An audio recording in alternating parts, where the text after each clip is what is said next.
Hello everybody, welcome or welcome back to a new video. Today I am doing a little March reading wrap up, and I'm also going to show a few books that are on my TBR for April. In the month of March I read 6 books in total, so it was a little bit of a slower reading month. I feel like I've been kind of slumpy. 2.5 of them were audiobooks and the rest were physicals. We read 1 romance, 1 fantasy, 3 thrillers and 1 historical fiction.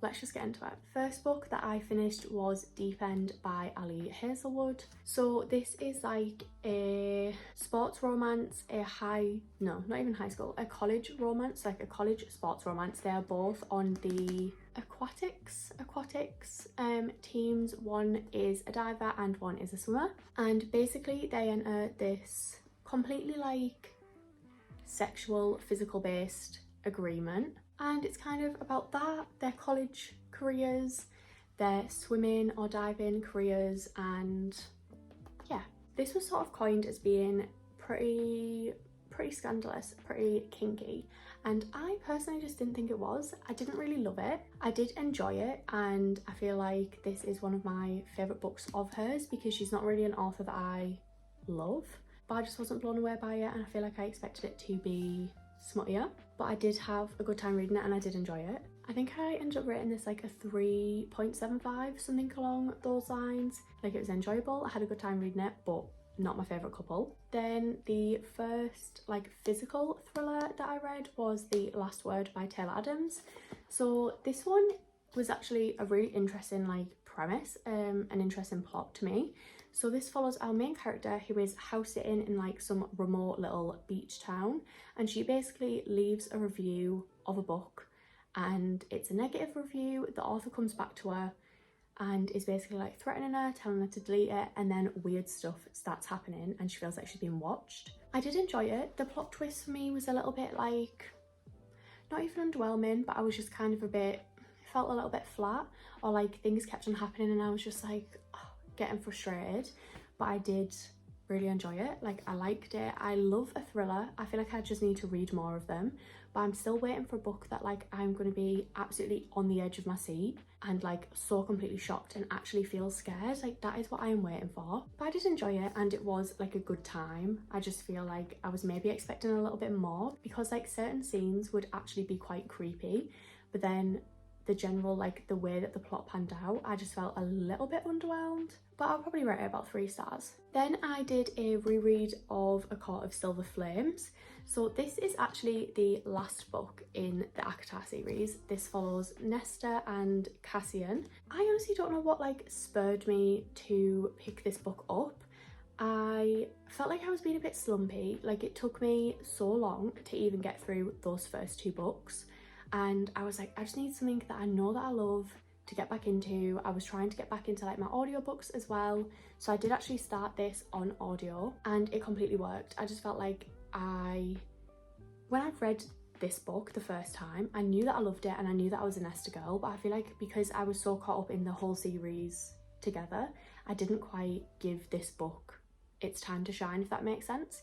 Even though I knew that I loved it and I knew that I loved Nesta, I literally have a Climb the Mountain tattoo. But like, I feel like rereading it just reiterated for me how Nesta is such a misunderstood character and how she's such a flawed character, but that's what makes her so unique and so likable to me personally, and so relatable.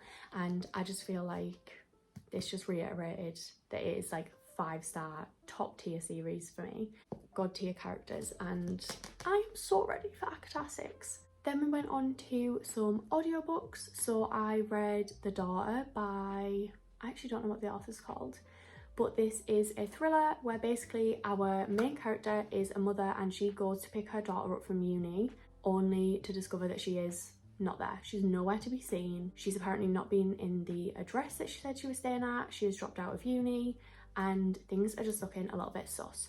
I actually really enjoyed this. I feel like this is different to a lot of the thrillers that I've read like in the past, in that this to me felt like more of a realistic maybe sort of situation, and I did enjoy the way that the audiobook was. Like, you're going along with the mother, sort of like trying to figure out the case and following different leads, talking to different people, like all things like that.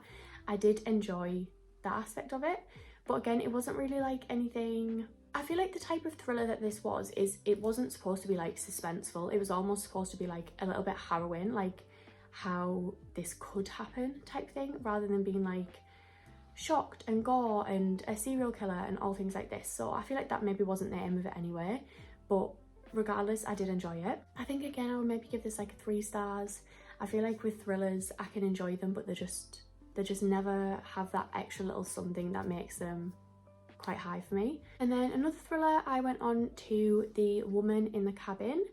So this one again, like I enjoyed it. It was okay to listen to, and I liked the way that like the audiobook was done and everything. But I feel like the plot for me will probably be pretty forgettable. Like it wasn't anything crazy. There was obviously like a little bit of a plot twist that I like didn't guess, but I feel like that was because I wasn't really that interested. Like it was almost just like not background noise. Like I was enjoying it, but I wasn't like putting much brain power behind it. So again, I'll probably give it like a 3.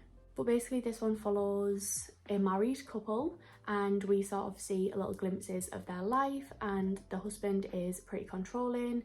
The wife is like not allowed out of the cabin pretty much. She doesn't work. She's not allowed to like leave the area. And we just sort of get little glimpses of that relationship and how that pans out and stuff. Enjoyed it, it was okay, but not a favourite. And I feel like it will just kind of like blend in the muddle that is thrillers in my brain. And then the last book that I read in March was The Nightingale by Kristen Hanna. I was not prepared for how much like I cried at this book, and I knew that I was going to, because I knew that obviously it would be sad. If you don't know, this follows 2 sisters in France, but it's set during the war and during the like Nazi occupation, and it was so sad to me. There were so many different times that I cried at this book, and just like I feel like obviously you know about the war.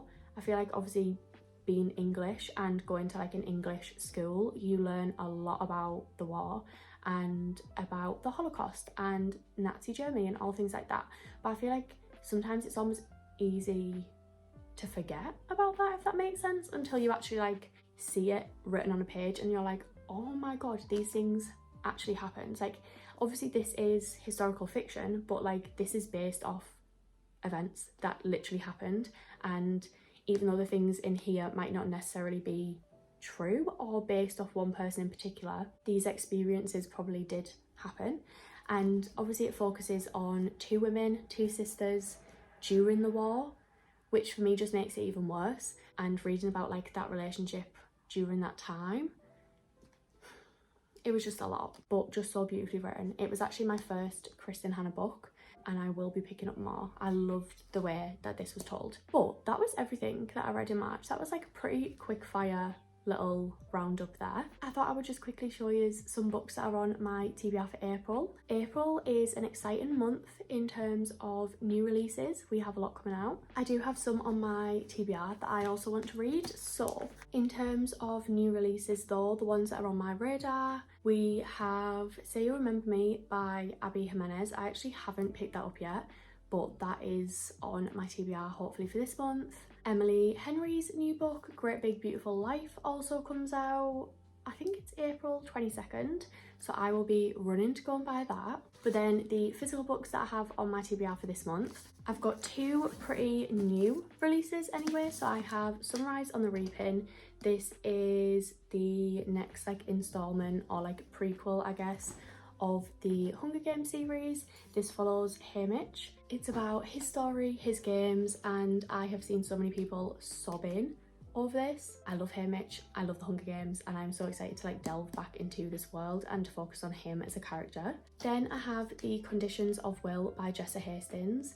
I need us all to take a minute for how stunning this cover is. Like every single Jessa Hastings book slays every single time. Emmy, who does like the artwork, she's just so talented. It is ridiculous. But Jessa is the author of the Magnolia Park series, which is one of my all-time favourite series, and this is like another standalone that she has. The main character is called Georgia, and I'm just so excited to dive into this one. Then I also have Nora Goes Off Script by Annabelle Monaghan. I read Summer Romance last year, absolutely loved it, and I have this and what's her other one called? on my TBR that I want to read before her new book also comes out. I just feel like I will love this and I'm so excited to read more of her work. And then I have my book club's pick for the month, which is First Time Caller by B.K. Borison. Again, heard such good things about this. People's new favourite like contemporary romance, and I am just really excited to get to this one. But that does wrap up this video, so I do hope that you enjoyed and hopefully I will see you in the next one. Bye guys.